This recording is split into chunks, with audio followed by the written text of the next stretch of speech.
வணக்கம். சொல்லுங்கண்ணே, சொல்லுங்க. நான் தான் உங்க இமான் அண்ணாச்சி. வாரம் நம்ம நிகழ்ச்சியினுடைய தரம் கூடிக்கிட்டே போகுது அப்படிங்கிறதுக்கு என்ன உதாரணமாக சொல்லலாம், கூட்டம் கூடிக்கிட்டே இருக்கு பார்த்தீங்களா, அதை வச்சு சொல்லிடலாம்.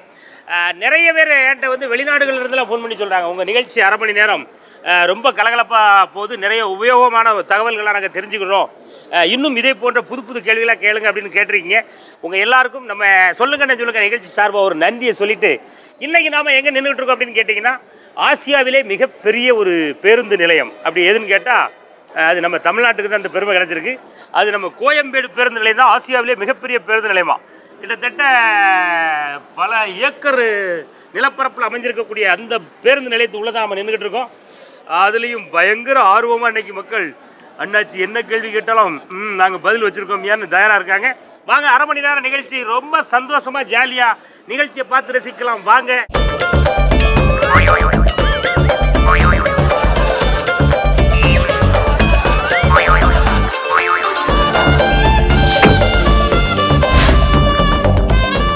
பாப்பா உங்க பேர் சொல்லுங்கம்மா.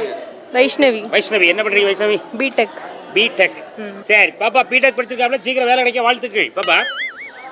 உதாரணமாக வந்து இப்போ எல்லாருக்குமே ஒரு பழக்கம் இருக்கும். ஒரு பழக்கம், ஒரு சிலர் பார்க்க போடுவாங்க, ஒரு சிலர் தம் அடிப்பாங்க, ஒரு சிலர் வந்து வேறு மாதிரி 6 மணிக்கு மேலே டபுள் ஆளாக மாறிடுவாங்க. இந்த மாதிரி நிறைய பழக்கம். அதில் வந்து புகைப்பிடிக்கிற பழக்கம் வந்து அது நல்ல பழக்கமாக கெட்ட பழக்கமான பாதி பேர் தெரியாமலே பாதி பேர் பழகிட்டு இருக்காது இல்லையா? இந்த புகைப்பிடிப்பதினால் முதலில் என்ன பாதிப்பு வருமா? அவங்கள பார்த்தா கோவம் தான் வரும். கோவம் வருமா? பாதிப்புல வராது. சிகரெட் குடிக்கிறவருக்கு பாதிப்பு வருதோ இல்லையோ அதெல்லாம் எங்களுக்கு தெரியாதுங்க. அவரை பார்த்தாலே எனக்கு கடுமையான கோவம் வருதுங்க. நீ சொல்றதுக்கு ஒரு ஆளுக்கு உடனே சொல்றாரு வெரி குட் வெரி குட் அப்படின்னு. எந்த ஊர்னா உங்களுக்கு? அப்படியே நாங்கள் ஒரு வாட்டி போயிட்டு வாங்க. நான் அவருக்கு எந்த ஊரு? திருச்சியில் எந்த பக்கம்? லால்குடியா? சரி, அப்போ வந்து உனக்கு கோவம் தான் வரும் இல்லையா? ஆமாம், புகைப்பிடிப்பதனால் என்ன பாதிப்பு வருதுங்கிறதுலாம் ரெண்டாவது. எனக்கு முதலில் கோபம் வரும். அப்படிதானம்மா? நல்ல விஷயம் பாப்பா. பாப்பாவை யார் பார்த்தாலும் சீரட்டை அணைச்சி போட்டுங்க தயவுச்சு சொல்லிவிட்டாமா. பாப்பா உங்க பேர் சொல்லுங்கம்மா. பிரியா. பிரியா, எந்த ஊர் உனக்கு? சென்னை தான். சென்னை தானே? எந்த பக்கம்? சென்னை தான். சென்னையில தான் இருக்கும். சென்னையில தான் இருக்க முடியும். ஆர்காட்டில் போய் இருக்க முடியும். என்ன அப்படி பேசிட்டு கிடைக்கும்? சென்னை தானே உனக்கு? ஆமா. சென்னையில எந்த பக்கம்னு கேட்டேன். இந்த பக்கம். எப்படி ஆள்கிட்ட போய் நம்ம மாட்டிருக்க முடியும்? சரி, சென்னையில ஏதோ ஒரு பக்கம். ஆனா இப்போதைக்கு அண்ணாச்சி பக்கம் நிக்கணும். அப்படிதானே பாப்பா? சிகரெட் குடிப்பதினால் முதலில் என்ன பாதிப்பு வரும்? சீக்கிரமா அதாவது ஐஸ் குறைஞ்சிடும். சீக்கிரமா ஐஸ் குறைஞ்சிடுமா? ஆமா, ஐஸ் ஒரு 50 ரூபாய்க்கு நீங்க கையில வாங்கி வச்சிருந்தீங்கன்னா ஐஸ் இல்ல, அதாவது ஐஸ் குறைஞ்சிடும்னு அவங்க. ஐஸ்னா என்னதுமா? ஆயில் குறைஞ்சிடும். ஆயில் குறைஞ்சிடுமா? ஆமா, முகத்துல அங்கங்க இருக்கக்கூடிய ஆயில்கள் வந்து உடனடியாக குறைவதற்கு நிறைய வாய்ப்புகள் இருக்கிறது. நீங்க அப்படியே ஒத்தி எடுக்கணுங்கிற அவசியம் இல்ல. இல்ல, சின்ன வயசா இருக்கவங்க சீக்கிரம் தம் அடிச்சாங்கன்னா வயசு எப்படி சொல்றது, சீக்கிரமா வயசாயிடும். சீக்கிரம் வயசாயிருமா? ஆமா, 10 வயசுல தம் அடிக்க ஆரம்பிச்சீங்கன்னா 12ஆம் வயசுக்குள்ள 100-150 வயசுக்கிட்ட ஆயிரும். அப்புறம் உங்களால ஒண்ணுமே பண்ண முடியாது. அப்படிதானே? அப்படிதானே சொல்ல வர? ஏன்டாங்க வந்துட்டு இருக்குமே உனக்கு? ஆமா, சிகரெட் அடிக்கிறவனை பார்த்தா எரிச்சல் வருதா இல்லையா? இவனை பார்த்தா எனக்கு முதல்ல எரிச்சல் வருது. உனக்கு தோணுதில்ல உள்ள? அப்படியே என்னைய பார்த்தா கழுத்தை பிடிச்சி கடிக்கிற போல தோணும் உனக்கு? தோணலையா? லேட்டா தோணுன்னு நினைக்கிறேன். மறட்டுமா? சென்னையில எங்கம்மா இருக்கு? சென்னையில முதல்ல நம்ம தம் அடிச்சா புகை போகும். முதல்ல தம் அடிச்சா புகை போகும். இப்ப தம் அடிச்சா என்ன போகுது? தொடர்ந்து அடிச்சா உயிர் போகும். பஞ்சியா இது? அப்படியா? விளக்கம் சொல்லுங்க. கைத்தடுங்க. விசில் அடிக்கிறவங்களா விசில் அடிக்கலாம். சரி. ஆமா, தம் அடித்தால் முதலில் புகை போகும், கொஞ்ச நாட்களில் உயிர் போகும். தம்பி, எப்போ உயிர் போகும்? அடிச்சா போயிடும். கொஞ்ச நாள் அப்படியே போஞ்சிக்கிட்டே இருக்கும். திடீர்னு பார்த்தா பொசுக்குன்னு நம்ம போயிட புகைச்சல் தான் தெரியும் இல்லையா? அற்புதமா 2 வரிகளில் சிகரெட்டினுடைய பாதிப்பை நீங்கள் எடுத்து கூறியதற்காக உங்களுக்கு வாழ்த்துக்கள். எனக்கு தம் அடிக்கணும் பார்த்தா கும்மு கும்முன்னு கொத்தராம தரும். கும்மு குத்தலாம் போல இருக்குமா? ஏன், என்ன காரணம்? ஏன்னா அவளை எனக்கு பிடிக்காது. ஏன் பிடிக்காது தம்பி? அவன் பேட்டில் அவன் காசுல தம் அடிச்சு போறான், உனக்கு ஏன் பிடிக்கல? அவங்க பிடிச்சனால மற்றவங்களுக்கு பாதிப்பு. தம்மு வந்து அவன் பிடிச்சா தான் அவன் அடிக்க முடியும். நீ பிடிச்சாச்சுன்னா அவன் அடிக்க முடியாது. சரியா? அவங்க பிடிச்சனால நம்மளுக்கு பாதிப்பு வரும். என்ன பாதிப்பு வரும்? கேன்சர் வரும். ஆமா, தம் அடிக்கிறவங்க அடிச்சுட்டு அவாட்ல போயிடுறாங்க. பக்கத்துல இருக்கவங்களுக்கு கேன்சர் வரதுக்கு வாய்ப்பு இருக்குன்னு தம்பி தம்படிப்பவர்களை கண்டால் கும்மு கும்முன்னு மூஞ்சில குத்தலாம் போல் தோன்றது அவனுக்கு. தம்பி, உங்க பேர் சொல்லுங்கம்மா. மூர்த்தி. மூர்த்தி, அழகா இருக்கீங்களா? என்ன காரணம்? என்ன போட்டு குளிக்கீங்க? டெய்லி குளிக்காம முறையதே காரணம். அதான கேட்டேன். நம்ம கூட சேர்ந்தால் போட்டுக்குவேன். சரி மூர்த்தி, சொல்லுங்க. சிகரெட் பிடிக்கிற பழக்கம் உண்டா? அது சின்ன வயசுல பிடிச்சிருக்கு பிடிக்கல. சின்ன வயசுல பிடிச்சியா? சின்ன வயசுல அப்பா அம்மா கையை பிடிக்க சொன்னா இவன் போய் நேர சீரட்டை போய் பிடிச்சிட்டு இருக்காயா? சிகரெட் குடிச்சா லவர் கிட்ட நின்னு பேச முடியாது. அப்படி சொல்லு. சிகரெட் பிடித்தால் தான் விரும்பும் பெண்ணோடு பேச முடியாது. பேச முடியாதியா? ஒரே கப்பு. ஐயா, அந்த பிள்ளை இந்த படிக்கிற பழக்கம் இருந்தா நீ பேச முடியாது. நான் பேச முடியாது. ஆமா, அந்த பிள்ளைக்கு அந்த பழக்கம் இருந்தா இவன் பேச முடியாதியா? மாத்தி பேசாம அப்படியே வேற ஒரு ஆட்களை கடப்பட்டு கிளம்ப முடியாது. அப்படியே போயிட்டே இருக்க வேண்டியது. போயிட்டே இருக்க வேண்டியதான். அப்படியே போயிட்டே இருக்க வேண்டியதான். நீ என்ன பண்ற? நான் காலேஜ் முடிச்சிட்டேன். காலேஜ் முடிச்சிட்டியா? ஏன் நல்லா இருந்த காலேஜா முடிச்சா? அண்ணா உங்க பேர் சொல்லுங்கண்ணே. ஹரிதாஸ். ஹரிதாஸ், என்ன பண்றீங்கண்ணே? பிசியா இருக்கேன். நீங்க பிசியா? எஸ். இப்ப டியூட்டி போகலையோ? இன்னைக்கு ஆஃப். இன்னைக்கு ஆஃபியா? புகைப்பிடிப்பதால் ஏற்படும் முதல் பாதிப்பு என்னண்ணே? சுற்றுச்சூழல் மாசுபடும். சுற்றுச்சூழல் மாசுபடும். என்னது புரியல எனக்கு. இந்த புகை வந்து சுற்றுச்சூழலில் கலந்து மரம்லாம் பட்டு போயிருமா? வாய்ப்பு இருக்கு. இல்ல, சுற்றுச்சூழல் மாசுபடும்னா மரம் பட்டு போயிடும். பட்டு போறதுக்கு வாய்ப்புகள் இருக்கியா? ஏய், மனிதனுடைய இதயம் மட்டுமே பட்டு போறதாக நீங்க நினைச்சுக்கிட்டு இருக்கீங்க. புகை விடுவதனால் பக்கத்துல இருக்க மரமே கெட்டு போறதுக்கு அளவுக்கு பாதிப்பு இருக்குன்னு அண்ணன் சொல்றாப்ல. வேற அப்புறம் நம்ம உடலுக்கும் தீமை தான் அது. என்ன நடக்கும்னு கேக்குறேன். நீங்க சொன்னாதான் மக்களுக்கு இப்ப புரியும். அடிக்கலாம். நீங்க நுரையீரல் பாதிக்கப்பட்டு புற்றுநோய் ஏற்படும். நுரையீரல் நீங்க அப்படியே சுருங்கி கருத்து வம்பா போய் வறுத்து எடுத்த இது மாதிரி ஆயிரும். அப்படிதானே? ஆமா, அப்படியே சுருங்கி மூச்சு விட முடியாம மூச்சு திணறி நடந்தா மூச்சரைக்கும், படுத்தா மூச்சரைக்கும். அப்படிதானே? ஆமா, கடைசியில் கேன்சர் என்று சொல்லப்படக்கூடிய வியாதியில் கொண்டு உங்களை அது தள்ளிவிடும் அப்படின்னு நம்ம காவலராக பணியாற்றக்கூடிய அண்ணன் ஹரிதாஸ் அவர்கள் பெருமையுடன் கூறுகிறார்கள். ஆமா, இதுதான் வந்து சரியான விடை அப்படின்னு சொல்லலாம். அண்ணனுக்கு முன்னாடி கைத்தட்டுங்க. ரொம்ப கலகலப்பா போயிட்டு இருக்கக்கூடிய நம்ம சொல்லுங்க நிகழ்ச்சியில ஒரு சிறிய விளம்பர இடைவேளை. சொல்லுங்கண்ணே. உங்க பேர் சொல்லுங்கம்மா. ஹேமா. ஹேமா, என்ன பண்றீங்க ஹேமா? நான் ஹவுஸ் ஒய்ஃப். நீங்க ஹவுஸ் ஒய்ஃபா? அப்படியா, சரி. எந்த ஊர் உங்களுக்கு?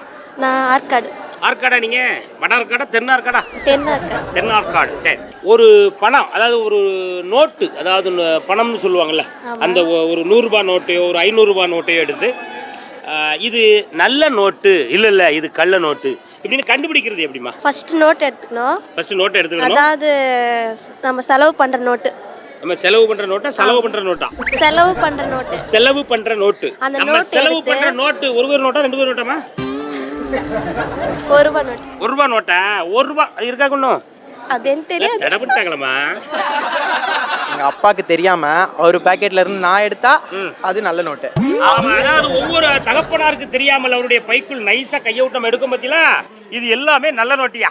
சரி. அவரே கொடுத்தா அது கள்ள நோட்டு. அவரே கூப்பிட்டு, ஏ தம்பிங்க வா, இந்த ஒரு 500 ரூபாய் செலவு கட்சிக்கன்னு சொன்னா அது கொஞ்சம் டவுட் தான். என்ன தம்பி? அது கள்ள நோட்டா இருக்குமோ? சான்ஸ் இருக்கு. ஏன்னா காசு அவ்வளவா தர மாட்டாருல்ல, அதனால. ஆமா, அதான் தகப்பனரா என்ன அப்பாவே கூப்பிட்டு கொடுத்தாருனா அதுக்கு கள்ள நோட்டாக கூட இருக்கலாம் அப்படின்னு ஒரு தம்பி டவுட் பண்றா இல்லையா? ஆமா. அப்ப பேர் தம்பி கிருபாகரன். கிருபாகரன் எங்க இருக்காருங்க? வந்திருக்காரா? இங்க இருக்காரு. உங்க பேர் கிருபாகரன். நீங்க என்ன பண்றீங்க? நான் பிசினஸ் பண்றீங்க. என்ன பிசினஸ் பண்றீங்க? ஸ்கூல் நடத்திட்டு இருக்கோம். ஸ்கூலே பிசினஸா? என்னடா இது, ஸ்கூலை பிசினஸ் ஆகிட்டாரையா? நம்மளே ஒரு நோட்டை எடுத்து இது நல்ல நோட்டு கள்ள நோட்டு இப்படி கண்டுபிடிக்கிறது எப்படி? மக்கள் ரொம்ப குழப்பத்துல இருக்காங்க. நீங்க சொன்னா கரெக்டா கண்டுபிடிப்பாங்க. ஒரு பக்கெட்ல நிறைய தண்ணி ஊத்திக்கணும். ஒரு பக்கெட் நிறைய தண்ணி எடுத்துக்கிடுங்க. அதுல சோப்பு தூளை போட்டு நல்லா அலசுங்க. சோப்பு தூள் துணி துவைக்கிறதுக்கு கேட்கல ஐடியா இல்ல, நோட்டுக்கு தான் சொல்றேன். அப்படி இருக்கா? சரி, அனுபவம் சரியா? லட்சமா வாங்கிட்டு இருக்காப்ல, அவருக்கு தெரியாதா? ஒரு பக்கெட் நிறைய வாங்கி ஒரு 1/2 கிலோ சோப்பு பவுடர் அள்ளி போடுங்க. போட்டு நல்லா கையை விட்டு கலக்குங்க. அப்படின்னா அதுல நோட்டை போட்டு அதுக்குள்ள ஒரு ஒரு ஒரு 1 லட்சம் ரூபாய் ஒரு கெட்ட கொண்டு உள்ள இறக்கி நல்லா போட்டு அலசி நல்லா கையில போட்டு கசக்கி வெளியே எடுத்து அள்ளி வெளியே போட்டுருமா? வெளியே எடுத்து காய போடுங்க. வெளியே அப்படியே கிளிப் மாட்டி லைனா தொங்க விடுங்க. 1 லட்சத்தை சாயம் சொட்டுன்னு விழுந்துச்சுன்னா அது கள்ள நோட்டு. அதாவது அந்த நீங்கள் தோய்த்து காயப்பட்ட நோட்டிலிருந்து அப்படியே சொட்டாக சாயம் வடிந்தால் அது கள்ள நோட்டு. சாயம் வடியனா அது நல்ல நோட்டு. சாயமே வடியவில்லை என்றால் அது நல்ல நோட்டு. அண்ணே, ஸ்கூல்ல நீங்க யார் அட்மிஷன் போடுற ஆளுக்கு எல்லாமே இந்த மாதிரி பக்கெட்டா வச்சு முக்கி பார்த்தா வாங்குறாப்ல. அப்படிதானே தம்பி? உங்க பேர் சொல்லுங்க. வெற்றிவேல். வெற்றிவேல், என்ன பண்றீங்க? ஃபாரின்ல ஒர்க் பண்றேன். சிங்கப்பூர்ல ஒர்க் பண்றேன். சிங்கப்பூர்ல இருக்க? எந்த பக்கம்? சிங்கப்பூர்ல பஸ் ஸ்டாண்ட் இல்ல, ரயில்வே ஸ்டேஷன். போன மாசம் வந்தேன். அப்ப நீ அங்க தான் இருந்தியா? ஆமா, நான் அங்க தான் இருந்தேன். என்ன பண்றாங்க அங்க? டிரைவரா இருக்கேன். டிரைவரா? அப்போ ஒரு இடத்துல இருக்க மாட்டேன், அப்படியே ஓடிட்டே இருப்ப. சரி தம்பி, சிங்கப்பூர்ல டிரைவரா இருக்கப்பல தம்பி சிங்கப்பூர்ல உள்ள நோட்டுக்கு என்ன தம்பி பேரு? சிங்கப்பூர் வந்து இங்க நம்ம வந்து பணம், ரூபாய், நோட்டு அப்படின்னு சொல்றோம். டாலர். அங்க டாலரா? இப்போ வந்து நம்ம நாட்டு பணம் இருக்கு பத்தியா, இந்த பணத்தை ஒரு 500 ரூபாய் இப்போ நான் உனக்கு தரேன் அப்படின்னா அது நல்ல நோட்டா கள்ள நோட்டா அப்படின்னு செக் பண்றது எப்படிமா? கவர்னரோட கையெழுத்து இருந்தா நல்ல நோட்டு. ஆமா, ரூபாய் நோட்டில வந்து கவர்னருக்கு ஒரு ஓரமா சைன் பண்ணி இருந்தாருன்னா அது வந்து நல்ல நோட்டியா? கை நாட்டு இருந்தா கள்ள நோட்டு. நல்லா வருவீங்க தம்பி. சிங்கப்பூர் என்ன கிளம்புறீங்க? சிங்கப்பூர் அடுத்த வாரம். அடுத்த வாரமா? சரி, போகும்போது சொல்லுங்க, ஏற்பட்டு நான் வரேன். கண்டிப்பா. இன்கம் டேக்ஸ் ரைடு வந்தா பணத்தை மட்டும் எடுத்து போனா நல்ல நோட்டு, எண்ணெய் சேர்த்து தள்ளி போனா கள்ள நோட்டு. அப்படியா? இன்கம் டேக்ஸ் ரைடு வீட்டுக்குள்ள வந்து பணத்தை மட்டும் எடுத்துட்டு போயிட்டா அது நல்ல நோட்டு. இந்த பணத்தெல்லாம் நீ வச்சிருந்தியா அப்படின்னு சொல்லி இவரையும் சேர்த்து கூட்டிட்டு போயிட்டாங்கன்னா இவர் கள்ள நோட்டு வைத்திருக்கிறார் என்று அர்த்தம். அப்படிதானே? நிஜமானே? கண்டிப்பா. எதை வச்சு சொல்றீங்க? ஒரு டைம் போயிரு உள்ள. ஒரு வாட்டி போயிருக்கல? ஒரு வாட்டி உள்ள போயிட்டு வந்திருக்காரு இல்லையா, தெரியாதா? என்ன எந்த ஊர் போயிடுறீங்க? வேலூர், பாளையங்கோட்டை? பாளையங்கோட்டை. பாளையங்கோட்டை நம்ம ஊர் தான். Right, okay. நல்ல நோட்டுனா கிளியாது, கள்ள நோட்டுனா கிழிஞ்சு. நல்ல நோட்டை நான் அப்படியே கிழிச்சிங்கன்னா கிளியாதிய, கள்ள நோட்டா டர்ன்னு ஒரு சவுண்டு கேட்கும். ரூபாய் நோட்டுல வந்து காசு காட்டுங்க. காசை கொடுமா. காசு வச்சிருக்கியா? Very good. சொல்லுமா. ஓ, இதை காமிச்சு சொல்ல போறீங்களா? அப்படிங்க ரொம்ப பழைய நோட்டா இருக்குமா? இதுல வந்து காந்தி தாத்தா, இங்க வந்து காந்தி தாத்தா இருக்கும். இது உள்ள ஒரு காந்தி தாத்தா இருக்கா? இங்க ஒரு காந்தி தாத்தா இருக்கும். இந்த ரூபா நோட்ல வெள்ளையா தெரியல, இது உள்ள ஒரு காந்தி தாத்தா இருப்பாருமே, அதுதான் நல்ல நோட்டா? சரி. இங்க ஒரு இருக்கும். இந்த நம்பரா? இங்க ஒரு 100 ரூபான்னு போட்டிருக்கோம். 100 ரூபான்னு போட்டிருக்கோம். அதுல ஒரு 100 ரூபாய் போட்டிருக்கோம். ஆமா. வெள்ளைக்கு உள்ள ஒரு 100 ரூபாய் தாள் 100 ரூபாய் தெரிகிறது. அதுக்கு பேர் என்ன? Water mark. Water mark. ஆமா, அது அப்படி ஒரு 100 இருந்தா அது ஒரு நல்ல நோட்டு. வேற த்ரெட், இந்த இது த்ரெட் இருந்தா த்ரெட் இருந்தா அதுவும் ஒரு நல்ல நோட்டு தான். நல்ல நோட்டை கண்டுபிடிப்பது எப்படி அப்படின்னா, வெள்ளையாக தெரியக்கூடிய இடத்துல உள்ள ஒரு காந்தி இருக்கிறாரு, அவர் பக்கத்துல ஒரு 100 அப்படிங்கிற ஒரு எண் இருக்கிறது, இந்த த்ரெட் இதெல்லாம் இருக்கும். இதெல்லாம் இருந்தால் நல்ல நோட்டுகள். இது இல்லாத நோட்டு கள்ள நோட்டு என்பதுதான் சரியான விடை. அப்படிதானமா? வாழ்த்துக்கள். ரொம்ப கலகலப்பா போயிட்டு இருக்கக்கூடிய நம்ம சொல்லுங்க நிகழ்ச்சியில ஒரு சிறிய விளம்பர இடைவேளை. சொல்லுங்கண்ணே.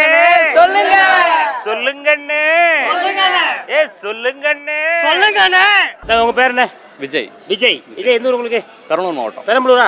சரி விஜய், இது ஒரு கற்பனையான கேள்வி. சரி. இப்போ நீங்க ரோட்ல நடந்து போயிட்டு இருக்கீங்க, ஏத்தாப்புல நீங்க வந்து ஒரு 1 லட்ச ரூபா கடன் வாங்கிருக்கீங்க ஒருத்தர். அவரும் உங்க அப்பாவும் நீங்க விரும்புகின்ற ஒரு காதலி.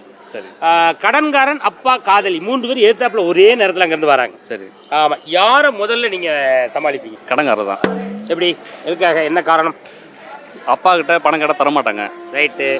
காதலிக்கு ஏதாவது செலவு பண்ணி ஆகணும். வெளில அங்கங்கே பார்க்கு, பீச் அப்படிலாம் அழைச்சிட்டு போகணும். ஓ, அப்படி கடன் வாங்கி தான் கொடுத்துருக்கோம். ஆமாம். எந்த பாருங்களா இப்படி ஒரு குரூப் சுத்திட்டு இருக்கீங்க? லவர் ஒரு பொண்ணு மட்டும் பார்த்து அப்படி சிரிச்சுட்டா போதும், அவளை சொத்துக்கத்துல அடை வச்சு அப்படியே வாங்கிட்டு பைக் மேல ஏறி தோல் மேல தொங்க போட்டுக்கிட்டு அப்படியே ஊருக்குற சுத்திட்டு அப்புறம் கடைக்காரரை கட்ட பயந்து ஓடுறது. லவர் இருந்தா சம்பாதிக்கிறது பத்தாதோ? ஆமா, கடன் வாங்கி தான் ஆகணும். அந்த பிள்ளைய கல்யாணம் கட்டிட்டு சமாளிக்கிறது பத்தாதோ? ஆமா. அப்படிதானே? ஆமா. மொத்தத்துல 3 பேர் நேரடியாக வந்தால் முதலில் நான் கடன்காரனை மட்டுமே பார்ப்பேங்க. அப்படிதானே? ஆமா, கண்டிப்பா. ஏன்னா அவரை கரெக்ட் பண்ணாதானே லவரை கூட்டாளே முடியும். அதான முக்கியம், மெயின். நல்ல விஷயம். லவ் பண்றீங்களா நீங்க? இல்ல, இனிமேல் தான் பண்ண போறேன். ஆரம்பிக்க ரொம்ப லேட்டுனே. ஆரம்பிச்சு போயிட்டே இருக்கலாம்ல, நேரம் பாதி ரவுண்ட் போயிருக்கலாம்ல நீங்க. நிறைய காதலியை தான் சமாளிப்பேன். காதலி தான். என்ன காரணம்? அப்பாவையும் கடன்காரனையும் கூட்டின்னு அலைய முடியாது. ஆனா காதலி கூட்டின்னு எங்கனாலும் அலையலாம், எங்கனாலும் சுத்தலாம், எங்கனாலும் வரலாம், ஜாலியாக இருக்கலாம், சந்தோஷமா இருக்கலாம். வெயிட்டா இருக்கணும் பிரதர். அந்த பர்ஸ் எல்லாம் நிறைய வெயிட்டா தான் இருக்குது, பாத்துங்க. பர்ஸ் எல்லாம் வெயிட்டா தான் இருக்கு. ஆமா, இது வரைக்கும் இன்னும் வேக்கன் இடம் காலியா அப்ளை பண்றது சொல்லாம சொல்றாரு. அப்படிதானே? வயசு என்ன உங்களுக்கு? 31. கொஞ்சம் லேட்ண்ணே. என்ன பரவாயில்ல, முயற்சி பண்ணுங்க, அதுக்கு தகுந்த மாதிரி அந்தந்த ரேஞ்சில் வரும். தந்தை தான் முதல்ல சமாளிக்கணும். தந்தையை தான் முதல்ல சமாளிக்கணும். காதலி எல்லாம் நீங்க அப்பப்போ ஆளை மாறா மாத்திக்கலாம். அப்படியே கடன்காரனை கூட நாங்க ஆளை மாத்தி விடுவோம். ஆனா அப்பா மாத்த முடியுமா? முடியாதுங்க. என்ன முடியாது. உங்க லவர் பாத்துட்டு இருக்க அப்படின்னு பாப்பாங்க. உள்ள பேர் என்ன? ரேகா. ரேகா ஒண்ணு மாத்துறது கூட நிறைய வாய்ப்பு இருக்குன்னு என்ன சொல்லியிருக்காருமா? அப்பா, ஒரு குடும்பத்துக்கு எடுத்த புண்ணியம். சரிண்ணே, ரைட். உங்க கல்யாணத்துக்கு கூப்பிடுங்க, வரேன். கல்யாணத்துக்கு எந்த பொண்ணு பார்த்துருக்கீங்க? அவங்க தானே? ரேகா தான். ரேகா தானா? என்ன லவ் பண்றதுன்னு லேக்கா சொன்னீங்க? ஆமாமா. அவங்கள வந்து பொண்ணு பார்த்துட்டு அவங்கள மேரேஜ் பண்றதுக்கு ஃபிக்ஸ் பண்ணதுக்கு அப்புறம் தான் அவங்க லவ் பண்ண ஆரம்பிச்சாங்க. பண்ணியாச்சா? அப்ப நீங்க தப்பவே முடியாதுன்னு மாட்டிட்டாரியா ரேகா கேட்ட. சரி, வாழ்க வாழ்க வாழ்க பல்லாண்டு. இப்போ வீட்டில் அப்பாவை சமாளிக்கிறது ஒன்றும் கஷ்டம் கிடையாது. ஆமா, அவரு என்ன சொன்னாலும் நம்புவாரு எங்க அப்பா. ரைட். எது சொன்னாலும் சமாளிச்சிடலாம். அதனால அவரை விட்டுறலாம். காதலி இப்போ வருவா, நாளைக்கு போயிடுவா, எப்படியும் மாத்திக்கலாம். 2 மணிக்கு வருவா, 3:30 போயிருவாங்க. அதனால கணக்கு சேர்க்க முடியாது. ரைட். அப்புறம் கடன்காரனா கடன் கொடுத்தாதான் விடுவான். அவன் தானே முக்கியம். நம்ம வாழ்வாதாரத்தை தூக்கி நிறுத்தினதே அந்த கடன்காரன் தானே. அவன் ஆத்திரத்துக்கு உதவி நல்லவன். ஆத்திரத்துக்கு உதவுனவன நம்ம மறக்கலாமா? மறக்கவே கூடாது. நம்ம கவனிக்கணும் என்ன. அதனால அவனுக்கு தான் அப்பா வீட்டுக்கு போய் சொல்லிட்டு காதலியா கூடவே போய் சொல்லி வீட்டுல வெயிட் பண்ணுமா, நான் வந்து லவ் பண்ணிக்கிறேன் அப்படின்னு சொல்லிட்டு வேற கடன்காரரை கூட்டு போய் எனக்கு கொஞ்சம் பொறுங்க, அடுத்த மாதிரி கடன்கார அப்படின்னு சொல்லி அவரை நம்ம முதல்ல சமாளிப்போம் இல்லையா? தம்பி கூட கை தட்டுங்கய்யா. நான் அப்பாவை தான் சமாளிப்பேன். அப்பா தான் சமாளிப்பீங்க. ஏன் கடன்காரில் விட்டுருவீங்களோ? கடன்காரெல்லாம் பின்னாடி தாங்க. கடன்காரன் பின்னாடியா? அப்பா கடன்காரன் நேர்ல வரலையா, பின்னாடி தானே வரேன். நாங்க தான் அவனுக்கு முன்னாடி விருதுன்னு போயிட்டு இருக்கோமே, அப்படிதானே? அப்பா தான் பெத்து வளர்த்து எல்லாம் பண்ணாங்க. அப்பா வித்து வளர்த்தாரு. அப்பா தான். அம்மா சும்மா இருந்தாங்களா? அம்மாவும் தான். வீட்டுல அப்பா பெத்து வளர்த்துருக்காரியா? நீங்க யாரை சமாளிப்பீங்க? நான் காதலி தாங்க சமாளிப்பேன். காதலி தானே சமாளிப்பாரு. சொல்லுங்கண்ணே. அப்பா சொந்தம் அவர் கூட தான் இருப்பாரு. அப்பா அவர் சொந்தக்காரரியா, அவருக்கு வேற வழியே கிடையாது. நம்ம வீட்டுல தங்கி ஆகணும், லாட்ஜில தங்க முடியாது. கடங்காரருக்கு பதில் சொல்லிடலாம், நாளைக்கு வா கொடுக்குறேன். அடுத்த மாசம் வாப்பா 13ஆம் தேதி வாயானா போயிருவான். காதலி விட்டா கிடைக்காது.